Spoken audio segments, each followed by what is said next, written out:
Salarios dignos.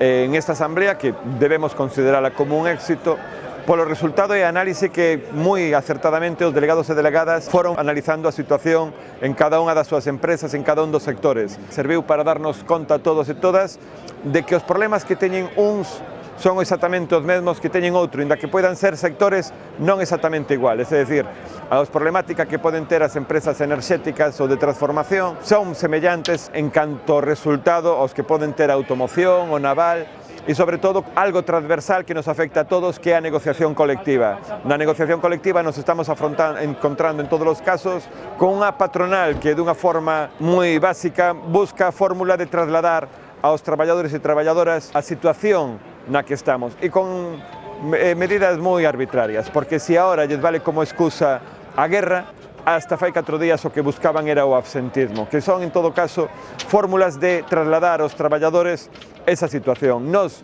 o que decimos é basta, estamos convencidos de que vamos a ter que salir á rúa en todos os sectores e en todos os convenios para conseguir melloras. En este momento estamos no convenio do metal de Coruña e Pontevedra nun momento que para nós é moi importante, porque ademais sabemos que esos convenios son os que marcan un pouco a negociación colectiva en máis dun sector, e por eso nos queremos deixalo claro, e creo que esta asamblea tamén serviu para iso, para exemplificar e demostrar que se nos queren atopar na rúa, nos van a atopar e que nós estamos preparados.